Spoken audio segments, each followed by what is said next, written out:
There are a few things that come naturally to fighters, giving them a massive advantage each time they step foot in the UFC's octagon. An awkward fighting style, which usually can't be replicated in training by sparring partners, is one such trait.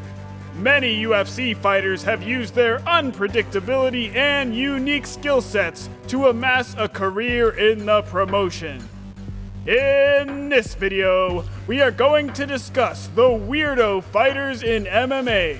The video is going to be amazing, so make sure you stick to the end. Before starting the video, be sure to choke out the like button and subscribe to MMA Authority to never miss out on any of our videos. Jack Hermansson. Jack Hermansson is 2-2 in his last 4 UFC fights, but he's one of the best middleweights on the roster. The Joker was last seen in action in May when he rebounded from a loss to eventual title challenger Marvin Vettori with a smart comeback win over young Edmund Shabazian. He has notable wins over Kelvin Gastelum and Ronaldo Jacare Souza, apart from Shabazian. Hermansson's style can only be described as jerky, with sudden movements characterizing his striking. He drifts in and out of range, using his superb submission skills and level changes to keep his opponents guessing. Paul Verhoeven's. Paul Verhoeven was the only fighter to ever represent trap fighting in the UFC, and at 6'8", 300 pounds, he certainly deserved his nickname of the Polar Bear. Did Verhoeven represent the martial art well? Only against people with little skill who were smaller than him. It's probably best to throw trap fighting on the ash heap of martial arts history, along with some others yet to come. Jon Jones. Spinning back elbows, kicks to the knee, crawling around on the floor, UFC light heavyweight champion Jon Jones does it all. Jones's range gives him the ability to perform an array of unorthodox strikes, and his wrestling gives him the confidence to do them without fear of being taken down. How strange is his style? That's the best part. At only 24 years of age, his already unique style is only going to get stranger as time goes on. Demetrius Johnson. Currently competing in one championship, he is the inaugural and former UFC flyweight champion. Known for his lightning strikes and elusive movement, Johnson holds the record for most takedowns in UFC flyweight history, and is the joint record holder for the latest finish in UFC history, with a submission win at 4:59 of the 5th round against Kyoji Horiguchi. Chuck Liddell. Charles David "Chuck" Liddell is an American mixed martial artist and former UFC light heavyweight champion. He has an extensive striking background in Kempo, karate, and kickboxing, as well as a grappling background in collegiate wrestling and Brazilian Jiu-Jitsu. A professional competitor from 1998 until 2010, Liddell had 23 fights in the UFC. Along with Randy Couture, he is widely credited with bringing MMA into the mainstream of American sports and entertainment. BJ Penn. At one point, it looked like BJ Penn would go down as a classic case of wasted potential.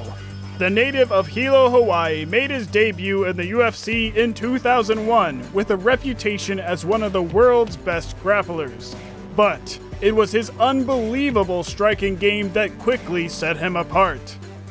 Penn ran up a UFC record of 3-0 in just 7 months to become the top contender at 155 pounds. But his first UFC title shot ended in defeat, as champion Jens Pulver was able to outwork him. And his second opportunity at the belt ended in frustration too, as he drew with Caol Uno, leaving the title that Pulver gave up vacant. Dominick Cruz. Dominick Cruz has seen injuries restrict his development as a fighter over the years, but he remains one of the greatest UFC bantamweights ever. Cruz's biggest skills are his exceptional footwork and unpredictable movement. using a variety of angles to initiate attacks and keeping his hands low at all times. The Dominator has been impossible to counter for most of his opponents with his impeccable head movement and defensive awareness. Paddy Pimblett. Pimblett made a strong statement during his UFC debut, surviving Luigi Vendramini's initial onslaught before pulling off the comeback knockout late in the first round. He displayed the rock-solid chin he's known for and a willingness to keep walking forward regardless of how bad things get in the cage. The baddie has the potential to be a contender in the lightweight division if he works on his few weaknesses, like keeping his head high. Khabib Nurmagomedov. Khabib Nurmagomedov has a mauling grappling attack, but a peculiar approach to the stand-up department. However, Khabib has beaten many fighters on the feet. Many have been quick to criticize Khabib's awkward striking, but his opponents have collectively agreed that it somehow works for him. Khabib makes the most out of his best defense being his offense. Nurmagomedov has dominated most of his fights in the same way: cage, wrestle, top control, and smash. Nick Diaz. Nick Diaz's Stockton Slap is one of the most unique striking techniques seen in all mixed martial arts. Diaz is one of the few punchers in MMA who effortlessly strings combinations together, and he's also unique because of his approach to striking. With Diaz, it's not the one punch that knocks you out. It's the one punch after the dozens upon dozens of punches that have already landed on you. Let us know your opinion in the comments section below. This was all for today. Hope you liked the video. And please do not forget to subscribe to our YouTube channel. Keep your guard up, and we will be back soon with another video.